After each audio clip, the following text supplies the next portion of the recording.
My name is Samantha Green. I'm 31 years old, and for over 8 years, I had poured my life into this company. I knew every cubicle, every workflow, every client's pet peeve. I was proud of my role as director of operations, proud of the small victories and the big ones. I had even stayed late countless nights, often skipping dinners, putting in hours no one saw, all because I genuinely believed in the work and in the people around me. But that morning, walking into the office with my usual optimism, something was off. There was a crispness in the air, a quiet tension I couldn't place. The receptionist gave me a polite, almost rehearsed smile. "Good morning, Samantha," she said, but her eyes were different. Avoidant. Guarded. I frowned and walked toward my office. When I opened the door, I froze. My chair was empty, my personal items, pictures of my family, awards from client recognition programs, even the little succulent I'd nurtured for years, were gone. In their place, a simple typed note. Effective immediately, you are no longer in this position. HR will contact you regarding next steps. I felt the blood drain from my face. My hand shook, and I gripped the desk for support. I had always known corporate politics could be ruthless, but I had never imagined someone would just erase me like this. No warning, no discussion, nothing. Just replaced. And then I looked up. Sitting behind my old desk, with that same smug, calculated smile, was Alex Parker. Alex. The friend I had once helped when he was living on the streets after being evicted from his apartment. The guy I had brought home, fed, let shower, let money to when he had nothing. The one person I thought would never betray me. Alex. My voice cracked. I wanted to yell, to scream, to throw something, but my body felt paralyzed. What are you doing here?" He looked at me with an unsettling calm, the kind of calm that masks a knife hidden behind a smile. "Good morning, Samantha. I guess this is awkward." I could barely breathe. The room felt smaller, air thicker. My brain kept cycling through memories, the nights I had stayed up, worrying if he had eaten, the hours I spent helping him draft resumes, the countless texts where I had reassured him, told him he would make it. And now, in this same office, in the company we had both built our careers around, he was the one sitting in the seat I had earned, worked for, bled for. "Alex, I don't understand," I whispered, clutching the edge of the desk. We trusted each other. I helped you."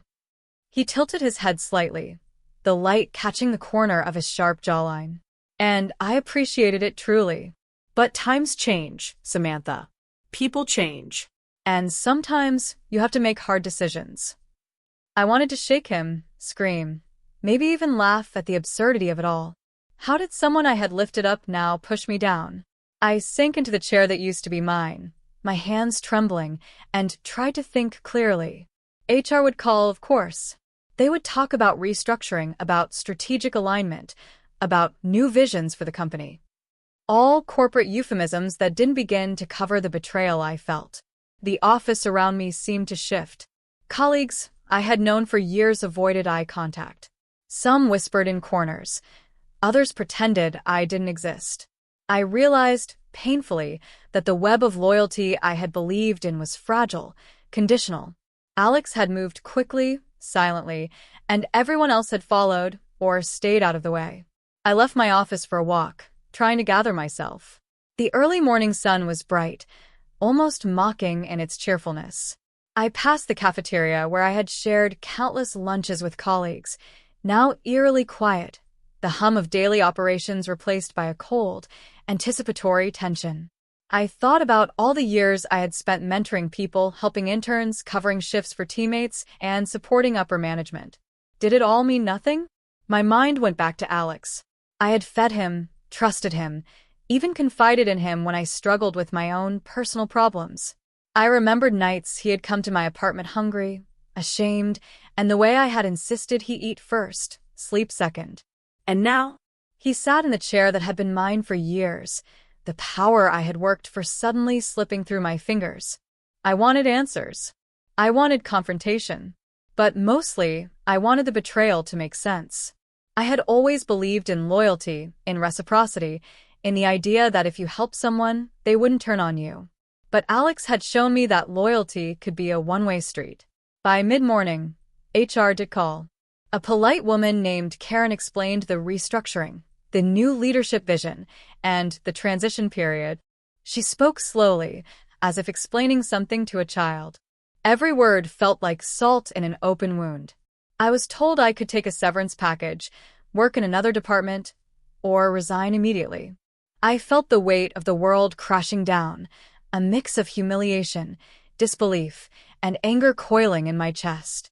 I thought of all the plans I had, the projects I had championed, the late nights, the networking, the strategies that had been implemented under my watch. Gone. All of it, in the blink of an eye. That afternoon, I found myself back in the empty office that had been mine.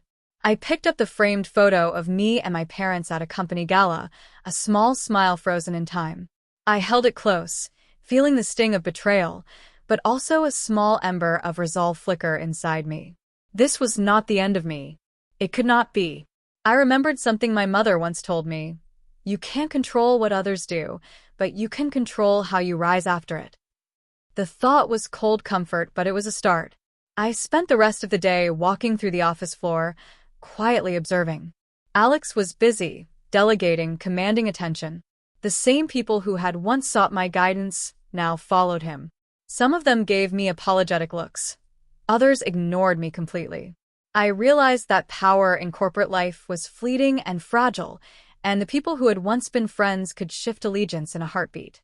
I went home that evening, feeling a mix of rage, sadness, and disbelief. My apartment felt like a refuge, yet even there, I couldn't escape the hum of betrayal buzzing in my mind.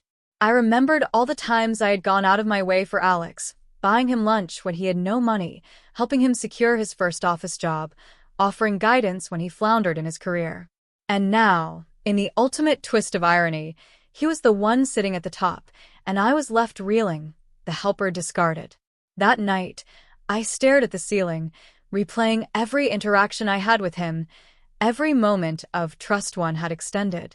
I felt the sting of anger, the bitter taste of regret, not for helping, but for believing that helping guaranteed loyalty.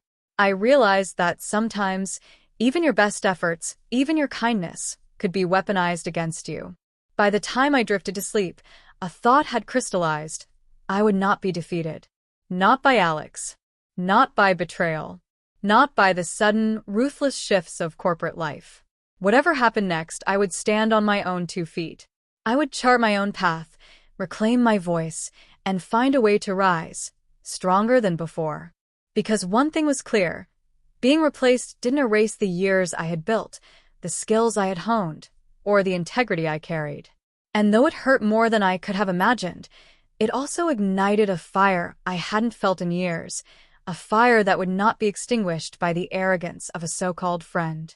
The next morning, I woke up with a pounding headache, my mind spinning with fragments of yesterday, Alex's smug smile, the cold indifference in the office, the whispered apologies that felt empty.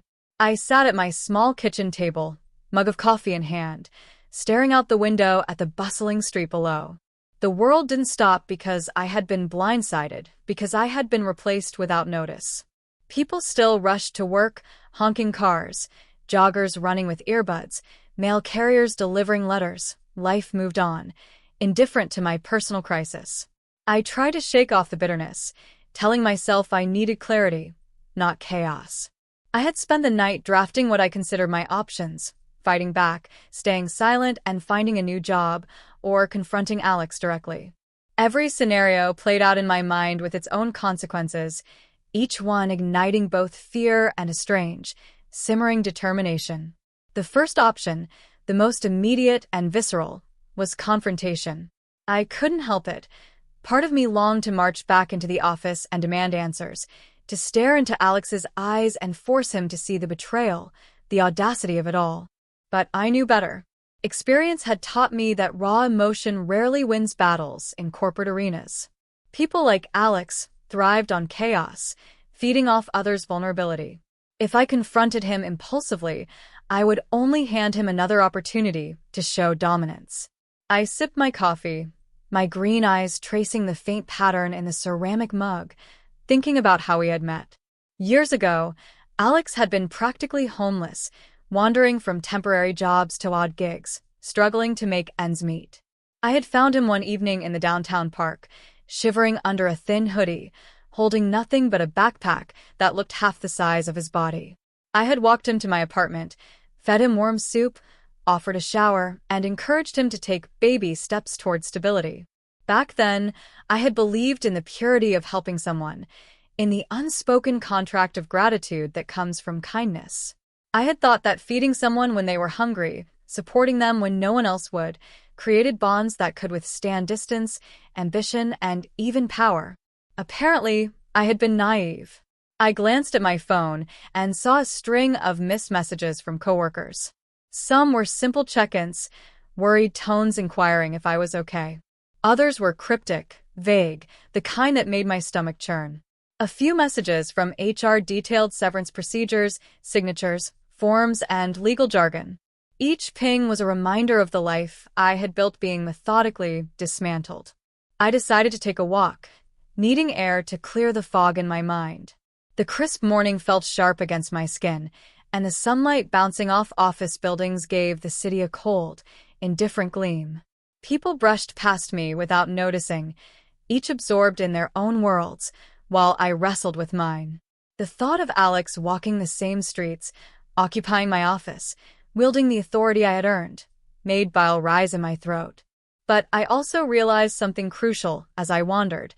This wasn't just about him. It was about me, about how I would respond to betrayal, how I would reclaim my agency in a world that could be cruel and unpredictable. I had been trained to manage operations, handle crises, and anticipate risks. If I could apply those same skills to my personal life, to this crisis, perhaps I could turn the situation around. By mid-morning, I had formulated a plan. First, I needed information, detailed insights into the corporate decisions, board communications, and any internal documents that led to my replacement. Second, I needed allies, people who had worked with me, people who respected my work, who understood the value I had brought to the company. Third, I needed composure, a calm, strategic approach that would prevent Alex from seeing my anger, my pain, or my vulnerability. I returned home, settled at my desk, and began combing through emails and files I had saved over the years. It was like piecing together a puzzle, each document a small shard of proof of my contributions, my initiatives, my leadership.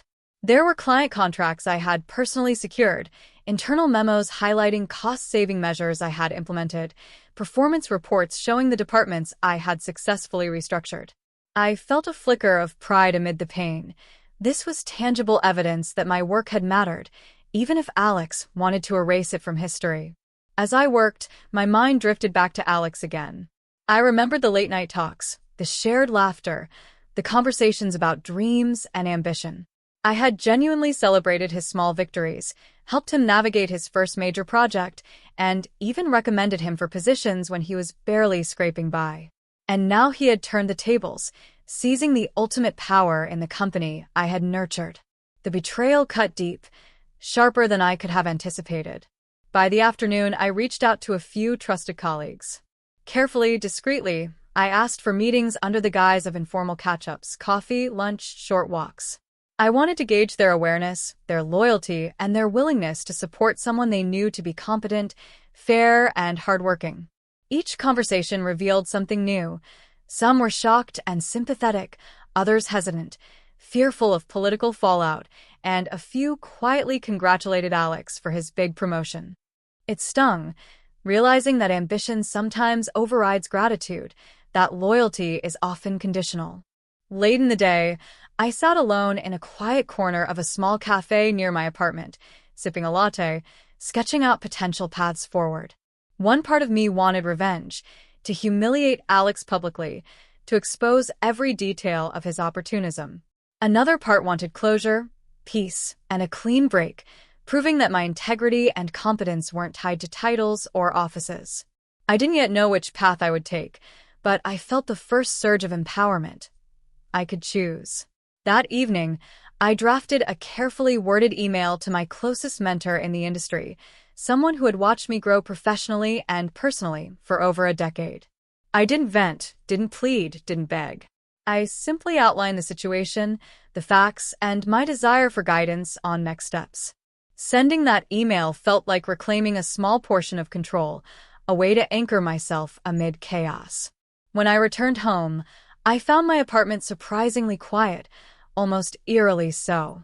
I sat on the couch, chestnut brown hair falling over my shoulders, blue blouse slightly wrinkled from the day, navy jeans comfortable yet professional enough to remind me of the person I had been in the office. I stared at the ceiling, reflecting on the irony. The person I had helped rise to prominence was now the one who had toppled me. Sleep came fitfully, filled with fragmented dreams of boardrooms, whispered conversations, and Alex's smug smile. I awoke the next morning with a sense of resolve. I wasn't going to let this define me.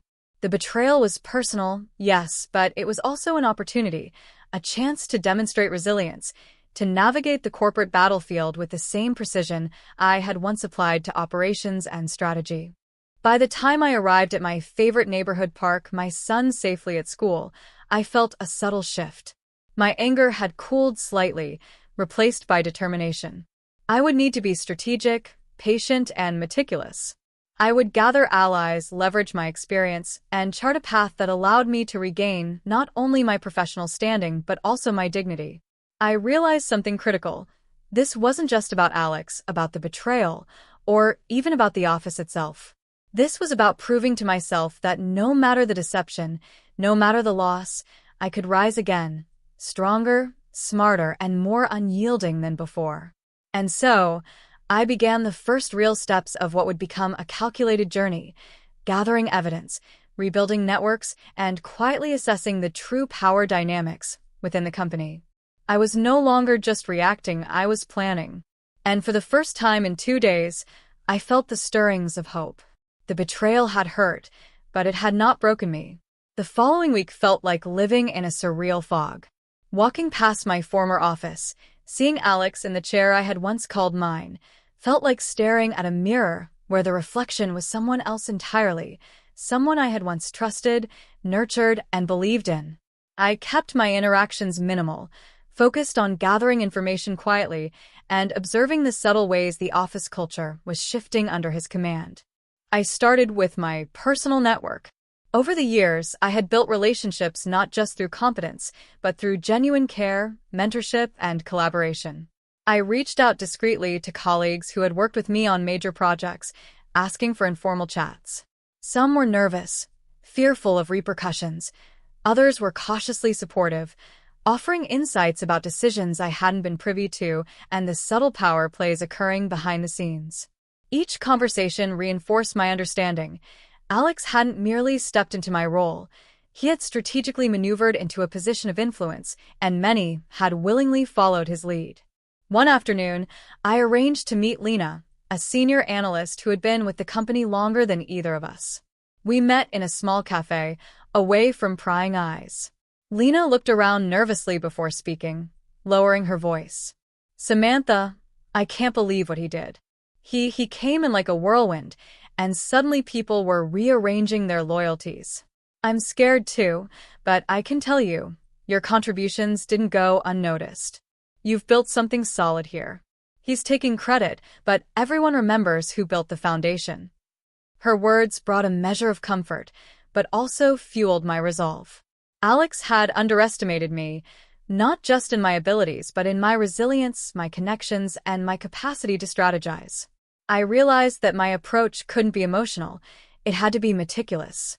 I needed to gather everything: emails, performance reports, project records, client correspondence, to document my achievements and to subtly expose where Alex had leveraged my work for his advantage. That evening, I sat in my apartment surrounded by stacks of documents, my laptop open, fingers flying over the keyboard. I mapped timelines, cross-referenced achievements with internal memos, and began crafting a strategic narrative. The betrayal I felt was still raw, a tight knot in my chest, but it was transforming into a controlled focus, a drive to reclaim not only what had been taken but also the respect and authority I had earned. The following days were a delicate dance. I navigated office interactions with precision, greeting colleagues with polite smiles while internally assessing their loyalties. Alex seemed confident, almost untouchable, but I noticed small cracks, subtle disagreements among senior staff, whispered conversations ending abruptly when he approached, and moments where his facade of control faltered. These observations became part of my strategy. I wasn't going to rush. I would wait for the perfect opportunity, and when it came, I would act decisively. One evening, while reviewing client contracts, I came across an email thread that made my pulse quicken. It was correspondence where Alex had presented a proposal that was largely my work as if it were entirely his own. The realization stung. He had not only taken my position but had begun rewriting the narrative of my contributions, erasing my efforts from the company's collective memory. But the documents were still there, undisputed proof that I had built what he was now claiming. I began to compile these into a secure digital folder, labeling each with dates, context, and supporting evidence. It was painstaking work but necessary. I knew that if I were to challenge him, or even to reclaim my narrative, I needed more than emotion. I needed incontrovertible facts. My resentment fueled my diligence. Every misappropriated email, every stolen idea, became a thread I carefully documented, weaving a tapestry of accountability that even Alex could not ignore. Amid all this, I also had to manage my personal life, which was not immune to the stress. Friends noticed my exhaustion, my occasional irritability, the way I could become lost in thought for hours. I tried to explain vaguely that work politics were draining, but no one truly understood the depth of the betrayal. The same friend who had once celebrated Alex's recovery with me now watched with wary concern as I delved deeper into what felt like a silent war. One evening, I sat alone in my living room, chestnut hair pulled back into a loose bun, green eyes reflecting the soft glow of the floor lamp. I realized that betrayal was not just a corporate phenomenon, it was profoundly personal. Alex's actions had struck at the core of my trust, my belief in reciprocity, and my understanding of human loyalty.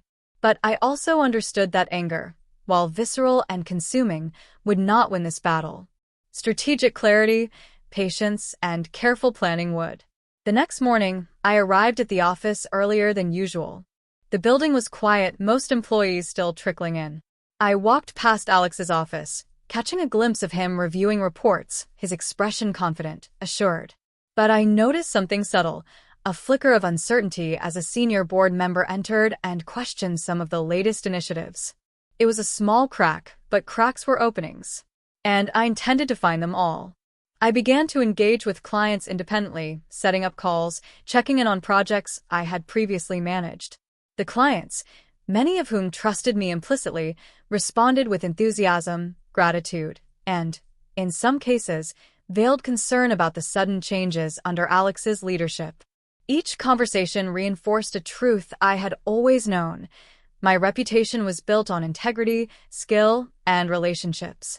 That was a foundation Alex could not easily erase, no matter how confident he appeared. Late one afternoon, as I reviewed a particularly complex contract, I realized the enormity of what I had been given, a chance to reclaim not just my career, but also my dignity and authority. Alex had assumed that erasing my position would erase me entirely, but he had misjudged the network I had cultivated, the respect I had earned, and my ability to operate strategically under pressure. I also began to reflect on the personal lessons embedded in this experience. Trust, I realized, was not always reciprocated. Generosity could be exploited. And yet, abandoning those principles entirely would make me someone I did not want to be. I had a choice: to act rashly, to seek petty revenge, or to craft a path that combined both accountability and personal integrity. I chose the latter. By the end of the week, I had mapped a multi-step plan, discreetly document every instance of misappropriated work, quietly rebuild relationships with key stakeholders, and prepare for the moment when Alex would be confronted, not publicly or violently, but in a way that leveraged undeniable facts and demonstrated the depth of my contributions. I walked through the office that Friday evening, feeling a strange mix of exhaustion and empowerment. The betrayal still burned, a cold, sharp ache, but beneath it, a steady flame of resolve. Alex had taken my chair, yes, but he had not taken my experience, my skill, or the respect I had earned from clients and colleagues alike. And those were weapons that no promotion could nullify. As I left the building, the setting sun cast long shadows across the parking lot. I breathed deeply, feeling the weight of the week lift slightly, replaced by a controlled, focused determination. The betrayal had been profound, the anger justifiable, but my path forward was clear. I would navigate this, piece by piece, quietly, strategically, until the balance was restored. And in that moment, I realized something essential. The story wasn't over. Not by a long shot.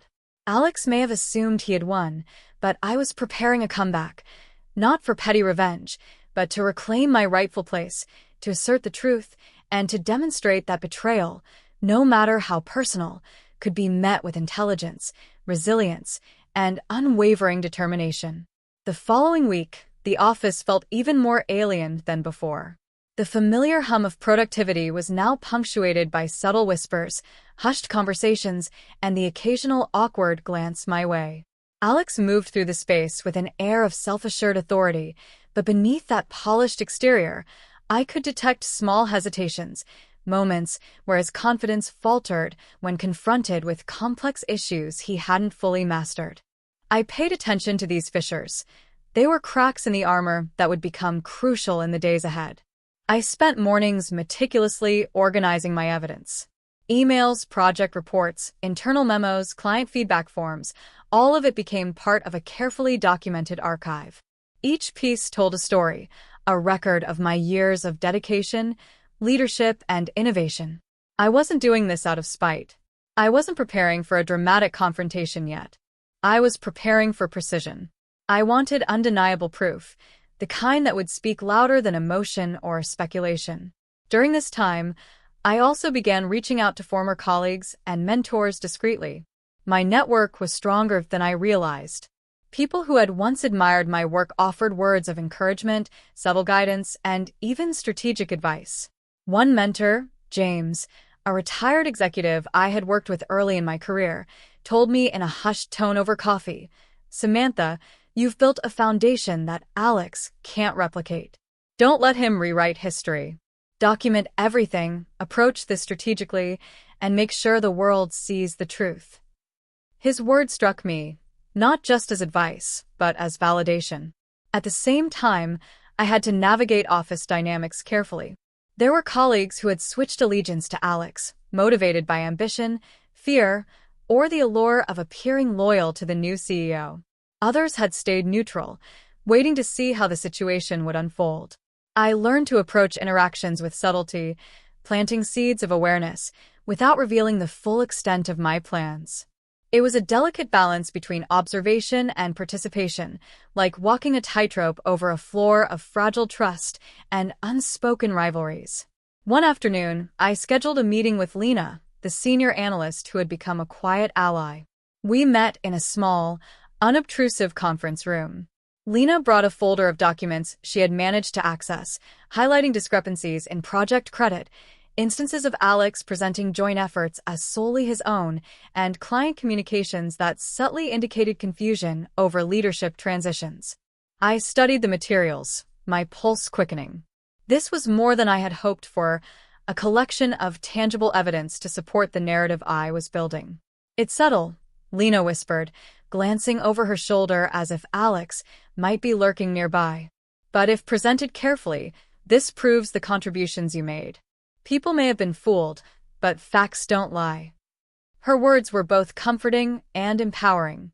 For the first time since being blindsided, I felt a flicker of control. I realized that the betrayal, while deeply personal, was not insurmountable. It was a challenge, yes, but also an opportunity to demonstrate strategic thinking, resilience, and professionalism under pressure. As the week progressed, I began to rebuild connections with key clients. I reached out with genuine concern, checking on ongoing projects, offering guidance, and subtly reinforcing my role in their success. The responses were overwhelmingly positive, emails filled with gratitude, appreciation for past work, and In some cases, subtle questions about the sudden changes in leadership. Each interaction reaffirmed a fundamental truth. Trust and respect, once earned, are not easily erased by a new title or a sudden power shift. Late one evening, I sat alone in my apartment, the glow of my laptop illuminating my face. Chestnut hair falling loosely over my shoulders, blue blouse slightly wrinkled from the day, navy jeans comfortable yet professional. I reviewed every document, every email, every conversation I had archived over the past week. The magnitude of the task ahead was clear. I wasn't just rebuilding my narrative. I was preparing for a calculated, precise reclamation of truth and authority. But there was also a personal dimension I could not ignore. The betrayal cut deep because it wasn't just professional, it was personal. Alex had been someone I had helped, nurtured, and believed in. The contrast between the friend I had known and the CEO sitting in my chair was stark, almost surreal. I replayed memories of late nights when I had lent him money, offered advice, and celebrated small victories. The weight of that trust, now violated, was almost unbearable. Yet, I realized that dwelling on anger alone would not serve me. Instead, I channeled that energy into meticulous planning. Every detail mattered: the timing of conversations, the evidence I would present, the allies I could rely upon, and the subtle ways to expose the truth without descending into personal vendetta. I had to be smarter, more patient, and disciplined. During this time, I also noticed small signs of tension within Alex's circle. Some employees whispered about inconsistencies in leadership decisions, while others seemed uncomfortable with his approach to client relations. These observations were small, almost imperceptible, but they were critical. They suggested that his authority, while outwardly solid, was not immune to disruption. One afternoon, I encountered Mark, a project manager who had often collaborated with me. He seemed hesitant at first, but eventually he confided, "Samantha, I don't know how you're handling this, but people are talking. Alex is different than we expected. He's aggressive, and not everyone agrees with his approach. You know the projects better than anyone. If you wanted to, you could show that." Mark's words were like a spark in dry tinder. I felt the first stirrings of a plan that could be executed not with overt confrontation, but with strategic leverage, evidence, allies, and timing. It was a calculated approach, one that would demonstrate the depth of my contributions and the disparity between perception and reality. That evening, I returned home, exhausted yet invigorated. I realized that my journey was no longer about recovering a position. It was about reclaiming agency, integrity, and respect. The betrayal had been a brutal lesson in human nature, corporate politics, and the fragility of trust. But it had also revealed an essential truth: resilience and intelligence could outlast impulsive power grabs and opportunistic ambition. I spent the night drafting emails, organizing documents, and outlining potential strategies. Every action was deliberate. I knew that when the moment came, it had to be precise, undeniable, and professional. The goal was not just to confront Alex, but to illuminate the truth, reclaim my narrative, and demonstrate that betrayal, no matter how personal, could be met with calculated, strategic empowerment. By the end of the week, I had mapped a clear path forward: document every misappropriated contribution, quietly rebuild relationships with key stakeholders, reinforce client trust, and prepare for a decisive, controlled exposure of the truth. It was a multi-step process, demanding patience, precision, and unwavering focus. Walking through the office that Friday evening, the sun casting long shadows across the floor, I felt a shift. The betrayal still burned, but beneath it was a steady flame of determination. Alex had taken my title, yes, but he had not taken my expertise, my relationships, or my integrity. And those were the tools I would wield, not impulsively, not angrily, but strategically, intelligently, and with quiet authority. As I left the building, I felt a sense of clarity I hadn't experienced in weeks. The story wasn't over. The betrayal had hurt, yes, but it had also provided a lens through which I could see both the fragility of human ambition and the enduring strength of careful planning and strategic thinking. Alex may have assumed he had won, but I had begun a journey that would demonstrate resilience, intelligence, and the power of truth. And in that realization, I found a strange peace, a controlled, patient, yet unwavering determination to navigate the betrayal with precision and reclaim what I had earned, not through confrontation, but through undeniable evidence, relationships, and strategic foresight. The following week, I began implementing the first stage of my plan. I knew patience was key, but so was subtle action. I had spent days meticulously cataloging every email, memo, and project report that highlighted my contributions. Now it was time to start strategically positioning myself, reminding colleagues and clients of the work I had accomplished without appearing vindictive. I wanted my reputation to speak for itself. My mornings were spent quietly meeting with clients under the guise of casual check-ins, discussing ongoing projects, and offering insights that only someone with deep knowledge could provide. Each conversation reinforced their trust in me, subtly reminding them of my role in their success. I noticed the difference immediately. Clients who had once deferred entirely to Alex began seeking my input, valuing my expertise in ways that Alex, despite his new title, could not replicate. Back in the office, I observed Alex with a sharper eye than ever. His confidence remained outwardly unshaken, but cracks were appearing in his approach. He often dismissed my former initiatives, making decisions without consulting the teams that had once been under my guidance. Miscommunications cropped up, and his attempts to assert authority over areas he didn't fully understand created minor chaos, enough to validate my observations, but not so much that it drew immediate attention from upper management. I also deepened my connections with colleagues who had been hesitant to express loyalty. Over coffee or in whispered hallway conversations, I carefully reminded them of shared successes, subtly bringing to light the contributions I had made to projects that Alex was now taking credit for. Some were hesitant, fearful of repercussions. Others, however, were quietly eager to align with someone they knew had competence and credibility. Slowly, I began reconstructing a network of allies, a combination of gratitude, respect, and subtle influence. One afternoon, I had a discreet meeting with Mark, the project manager who had previously confided in me about Alex's aggressive approach. He handed me a folder with notes on project discrepancies, communications, and examples of decisions made without proper oversight. I studied the documents carefully, noting patterns, misattributed accomplishments, miscommunications deliberately left unresolved, and moments where Alex had attempted to rewrite the narrative of my work. "These aren't just mistakes," Mark whispered. "He's rewriting history." I nodded, realizing that while anger might tempt me to react impulsively, a measured approach was far more powerful. I began organizing all the evidence into a comprehensive portfolio, a clear, professional, and undeniable record of my contributions. Each entry was annotated with dates, context, and supporting communications. I wasn't just preparing to confront Alex. I was preparing to reclaim the truth in a way that couldn't be ignored. Evenings were spent in quiet reflection, going over my strategy, ensuring that every step was deliberate. I knew timing was critical.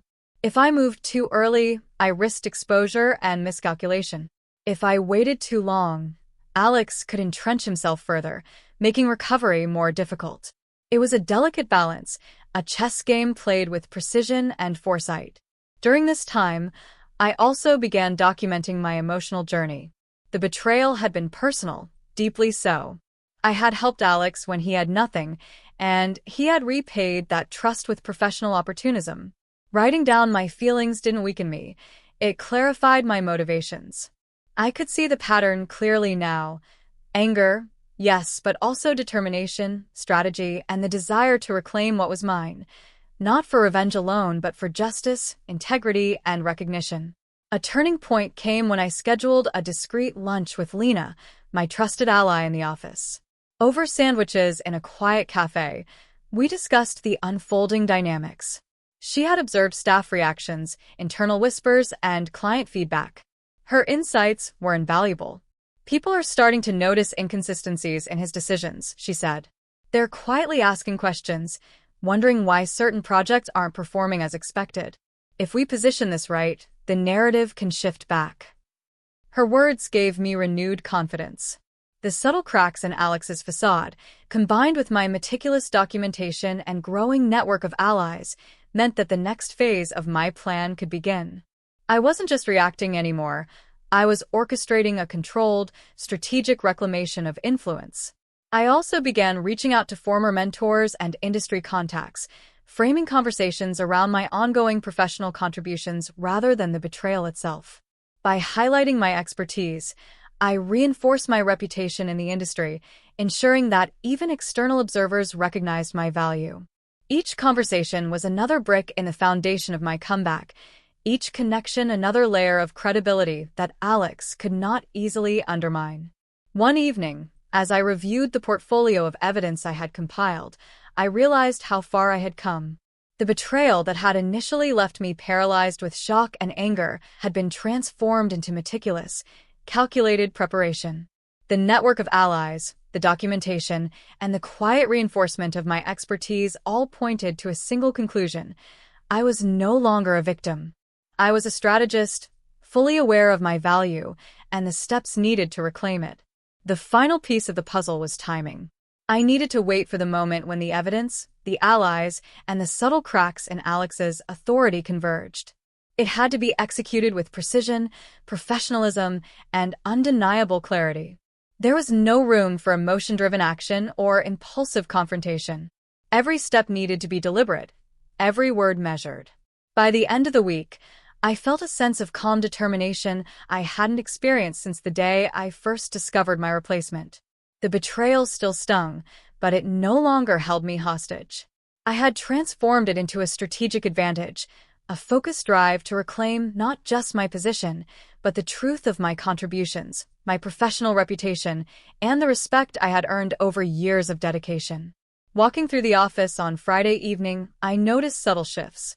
Staff members who had been cautious were now more willing to engage in private conversations with me.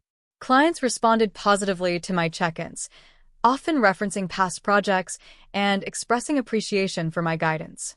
Even Alex, for all his confidence, began to encounter resistance, questions about decisions, subtle disagreements, and moments where his authority was challenged by those who knew the truth. I left the building that evening with a renewed sense of purpose. The path ahead was clear. It required patience, precision, and strategic execution. The betrayal that had once felt like a devastating blow was now a catalyst for action, a proving ground for resilience and calculated intelligence. And in that realization, I felt a surge of quiet empowerment. Alex may have assumed he had won, but the groundwork I had laid, the alliances I had quietly nurtured, and the undeniable evidence of my contributions meant that the story was far from over. I was ready to move forward, one deliberate, controlled step at a time, reclaiming my narrative and proving that integrity, skill, and strategic patience could triumph even in the face of personal betrayal. The following Monday, I returned to the office with a quiet sense of purpose. The weekend had given me time to reflect, refine my plan, and review the evidence I had meticulously gathered. My portfolio was complete: emails, project documents, client correspondence, and detailed timelines of initiatives I had led. Every piece was a testament to my work, my diligence, and the loyalty I had earned from colleagues and clients alike. I started the day with a series of brief check-ins with team members. My approach was calm, professional, and strategic, focused not on emotion, but on demonstrating expertise and reinforcing the foundation I had built. Staff responded positively. The gratitude and trust one had earned over years of collaboration began to resurface in subtle ways. It was a delicate balance, asserting authority without appearing aggressive, reminding people of my contributions without sounding vengeful. By mid-morning, I scheduled a discreet meeting with Lena and Mark, the two colleagues who had become key allies in my quiet reclamation of influence. We gathered in a small conference room, away from prying eyes, and reviewed the compiled evidence. I laid out the documents, annotated with clear notes on dates, responsibilities, and instances where Alex had taken credit for work I had completed. "This isn't about personal vengeance," I emphasized, my voice measured but resolute. "It's about setting the record straight, ensuring that the truth of our contributions is recognized. Our approach needs to be strategic, professional, and undeniable. Both Lena and Mark nodded, understanding the subtle balance of patience and precision required. They had witnessed my dedication firsthand and knew the stakes were high. Together, we developed a phased approach. Continue reinforcing client trust, quietly gather additional internal observations, and wait for the precise moment to present the evidence to key stakeholders. Timing, I reminded myself, was everything. Over the next few days, I focused on client interactions. Calls, emails, and project updates became subtle reminders of my expertise and involvement.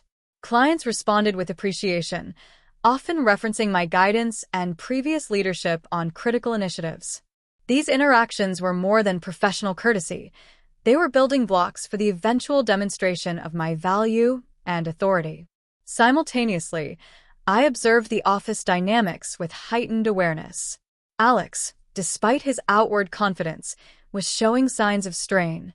Minor errors, inconsistent decisions, and subtle pushback from staff revealed that his authority was not as absolute as he projected. These small cracks were opportunities, proof that the facade of power could be challenged without confrontation through evidence, relationships, and strategic influence. One evening, as I reviewed my compiled evidence at home, I felt a surge of both anticipation and focus. My chestnut hair fell loosely over my shoulders, green eyes fixed on the glowing laptop screen, blue blouse slightly wrinkled from the day, navy jeans comfortable yet professional. I realized that the betrayal had catalyzed a transformation. I was no longer reactive, no longer consumed by hurt or anger.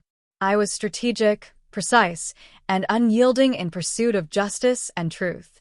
That night, I also reflected on the personal dimensions of the betrayal.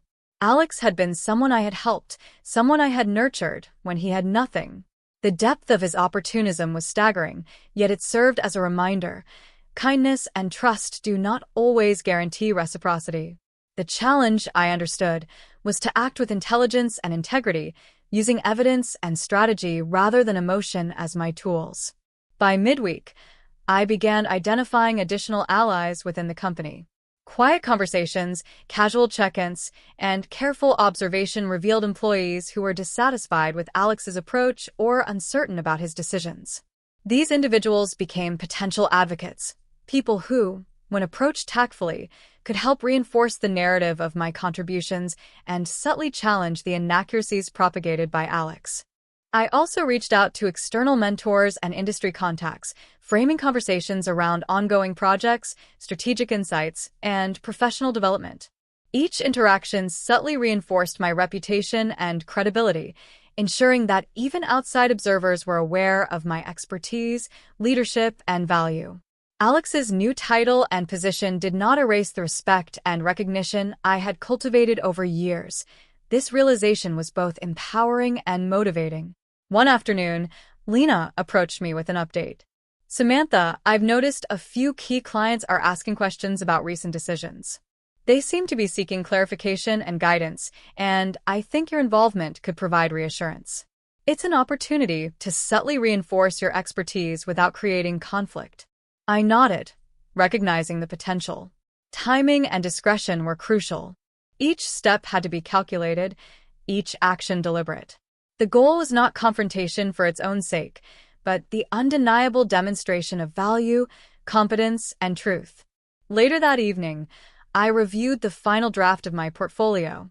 Every document, every annotation, every timeline was meticulously organized.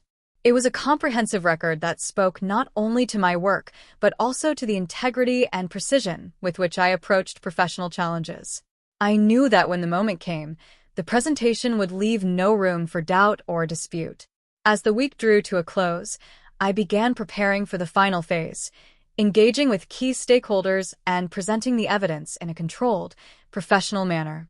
This required coordination, timing, and the careful management of both internal and external perceptions. I spent hours strategizing, rehearsing potential scenarios, and anticipating counterarguments. Despite the meticulous planning, there was still an undercurrent of personal emotion, a mix of lingering hurt, cautious anticipation, and a deep, simmering resolve.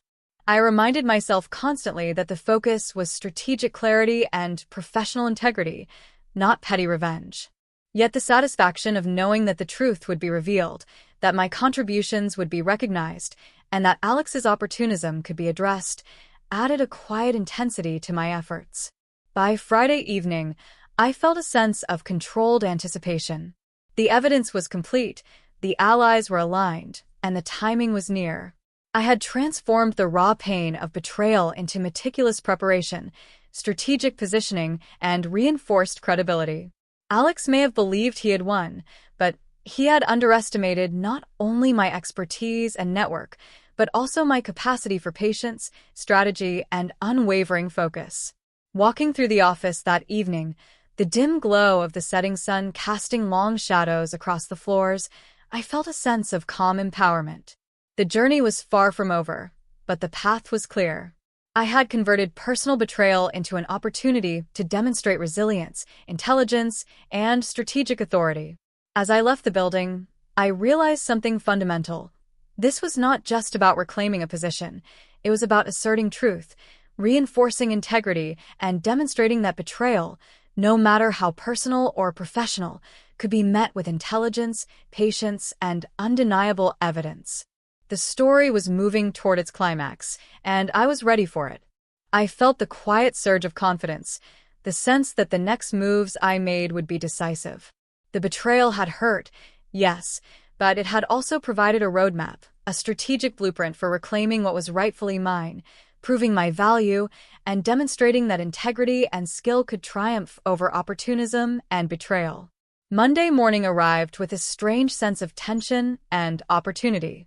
I walked into the office, carrying my meticulously compiled portfolio, my chestnut hair neatly tied back, a crisp white blouse tucked into tailored black pants, and a calm determination in my step.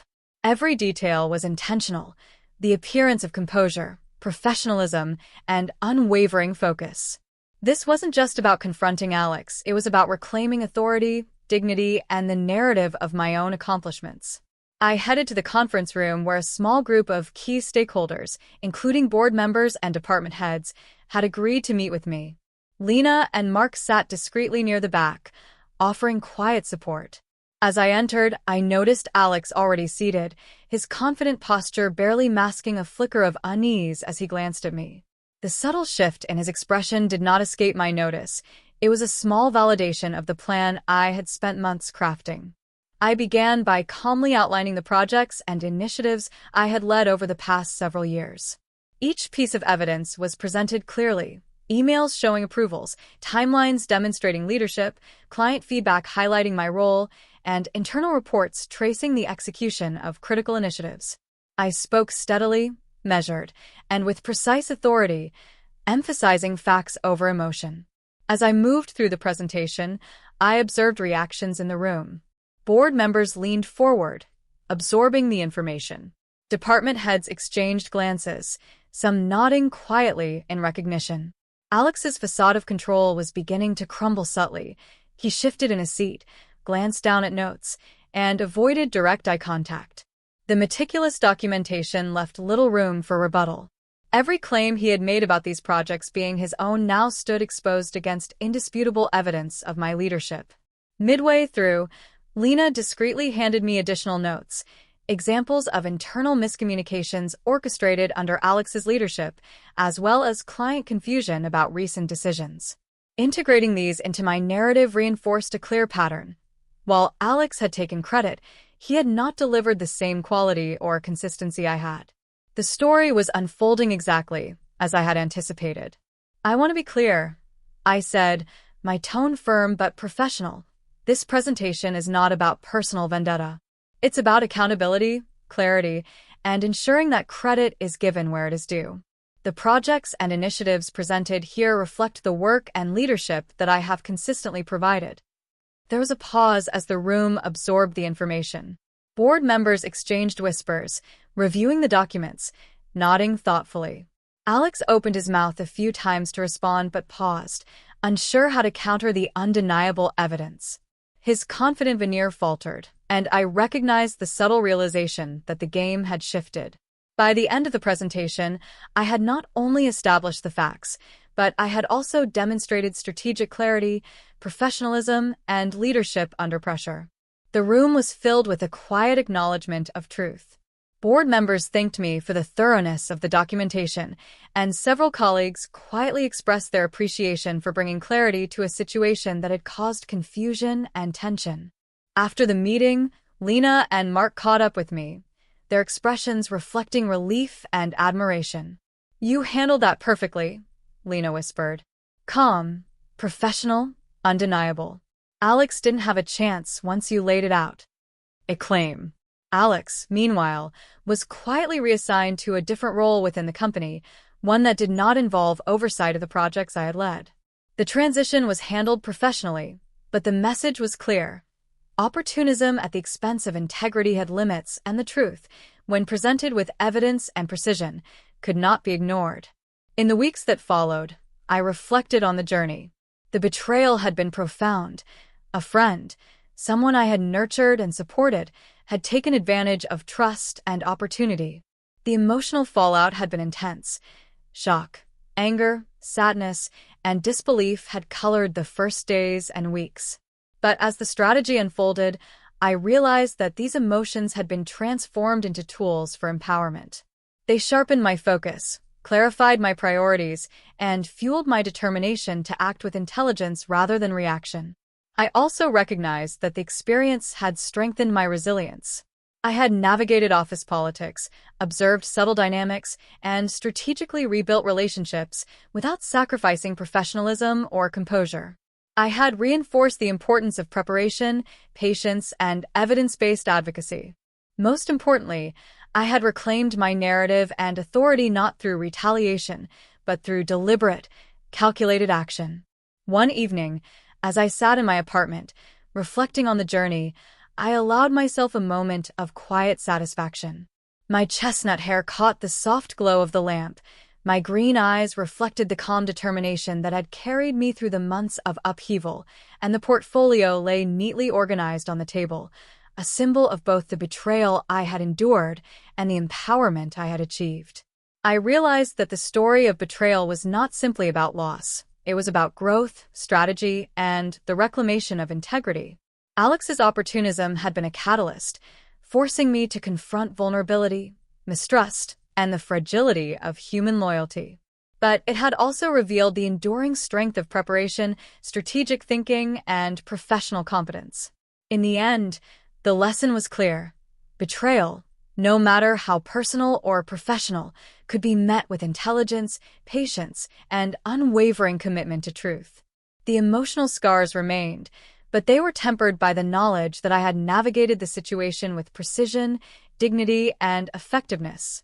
I had transformed anger into strategy, hurt into clarity, and injustice into empowerment. Walking through the office one final time after the resolution, I felt a renewed sense of authority and calm. Colleagues greeted me with respect and genuine warmth. Clients continued to seek my guidance, and the truth of my contributions was no longer in question. The betrayal had been a formidable obstacle, but it had also been an opportunity, a proving ground for resilience, intelligence, and strategic empowerment. And as I stepped out into the evening light, I felt the weight of the past months lift slightly, replaced by quiet confidence. The friend I had once helped, the CEO who had betrayed trust, had been confronted not with vengeance, but with undeniable truth. The professional and personal balance had been restored, and I emerged stronger, wiser, and profoundly aware that integrity, preparation, and strategy could overcome even the most personal of betrayals. In that moment, I understood that this journey was about more than a position or a title. It was about reclaiming agency, asserting truth, and demonstrating that even in the face of betrayal, careful planning, resilience, and professionalism could triumph. The chapter of betrayal had closed, but the lessons, the empowerment, and the clarity of purpose would guide every step of my future.